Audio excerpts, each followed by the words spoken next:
मच्छिंद्र बांगर महाराष्ट्रातील आणि देशातील हवामान परिस्थिती संदर्भात ताजा अंदाज देणार आहे। आपल्याला एक माहिती आहे की पुढील 48 तासामध्ये काय घडामोडी घडतात या संदर्भामध्ये आपण एक संध्याकाळचा अंदाज घेत असतो। महत्त्वाचा आता बदल या ठिकाणी असा होऊ लागला आहे की या ठिकाणची जी सिस्टम आहे कमी दाबाची ही तीव्र होण्याची शक्यता आहे आणि याचा थोडा परिणाम आपल्याला या ठिकाणी अशा पद्धतीने भारतात होतोय।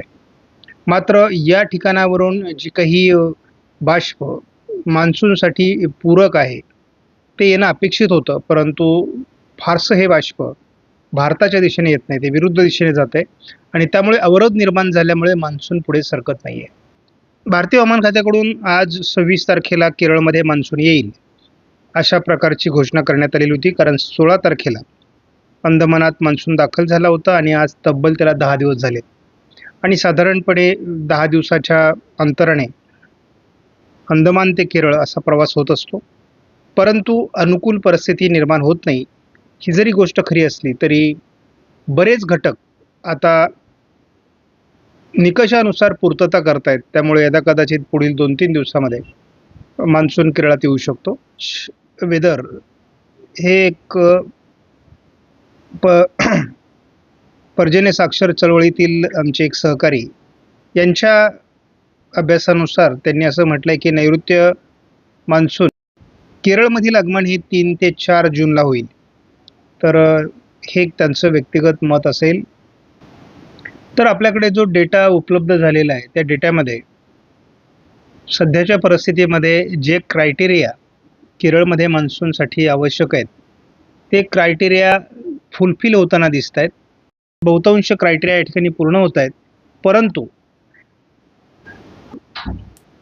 अरबी समुद्रातील या ठिकाणी जे काही वातावरण आहे ही एक चक्राकार स्थिती आहे आणि या चक्राकार स्थितीने, या वादळी प्रणालीने या ठिकाणी येणारे जे विंड आहेत हे थांबवलेले आहेत आणि त्यामुळे मान्सूनला पुढे येण्यात अडचण निर्माण झाली। मुख्यत्वे करून बंगालच्या उपसागरातील वातावरणाचा परिणाम या भागात होऊ लागला आहे आणि त्यामुळे स्थानिक वातावरण अगदी महाराष्ट्रापर्यंत पोहोचलं आहे। आपण या ठिकाणी बघतो की साधारण चंद्रपूरमध्ये मोठ्या प्रमाणात पावसाचं वातावरण आहे। जालन्याच्या आणि परभणीच्या काही भागात पावसाचं अनुकूल वातावरण आहे। नांदेडपर्यंत थोडं जळगावच्या उत्तरेला या ठिकाणी पावसाचं वातावरण आहे। दुपारी अमरावती आणि यवतमाळच्या दरम्यान थोडं पावसाचं वातावरण होतं। थोडं किरकोळ वातावरण मालेगावच्या पूर्व भागामध्ये आहे। या ठिकाणी बीडच्या आजूबाजूने थोडं वातावरण आहे, त्यामुळे आज काही फार मोठं पावसाचं वातावरण नाही आहे, किरकोळ वातावरणाची निर्मिती झालेली आहे। आपण या ठिकाणी जर वाऱ्यांचा प्रवाह बघितला तर काही वारे या दिशेने अशा पद्धतीने जात आहेत, तर आपण काही वारे या दिशेने या वाऱ्यांमध्ये मिसळत आहेत, परंतु मुख्यत्वे करून काही वारे या दिशेने खाली येऊन या दिशेने जात आहेत। तर या ठिकाणी अडचण अशी आहे की या ठिकाणी एक सिस्टम कार्यरत आहे आणि जे विंड या ठिकाणावरून या वातावरणाला मिसळायला पाहिजेत यामध्ये थोडी मर्यादा अजून शिल्लक आहे।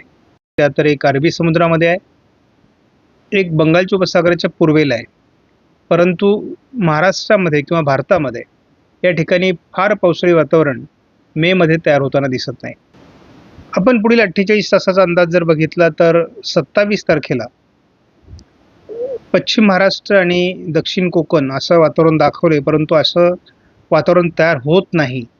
तर ते विदर्भ मराठवाड्यात वातावरण तयार होते, कारण बंगालच्या उपसागरातील सिस्टमचा दूरवरचा परिणाम तिथे होताना दिसतोय किंवा स्थानिक वातावरण तयार होत आहे आणि अरबी समुद्रातून फारसा साथ त्याला मिळत नाहीये। 28 तारखेला देखील फारसं वातावरण नाही आहे। महाराष्ट्रामध्ये आयकॉन मॉडेलने देखील 27-28ला फारसं पावसाळी वातावरण दाखवलेलं नाही। GFSने देखील कोकण किनारपट्टीला थोडं वातावरण दाखवलंय, परंतु 48 तासात महाराष्ट्रात फारसं पावसाळी प्रभाव दाखवलेला नाही। या मॉडेलचा अंदाज आपण बघू, परंतु या मॉडेलनुसार पाऊस पडताना सध्या तरी मला 2 दिवसात दिसलेला नाहीये। उद्या विशेष वातावरण महाराष्ट्रात दाखवलेलं नाहीये या मॉडेलने, त्यामुळे थोडं महाराष्ट्राच्या मराठवाडा पश्चिम महाराष्ट्रात थोडं वातावरण तयार होऊ शकतं। 28 तारखेला मात्र कोल्हापूर, सांगली आणि थोडं सोलापूरला उशिरा दक्षिणेला वातावरण तयार होऊ शकतं असा एक अंदाज आहे. परंतु माझ्या अभ्यासानुसार बंगालच्या उपसागरात जे वातावरण आहे त्याचा परिणाम होऊन विदर्भ, मराठवाड्यात स्थानिक पावसाचं वातावरण अधिक तयार होईल असा अंदाज आहे.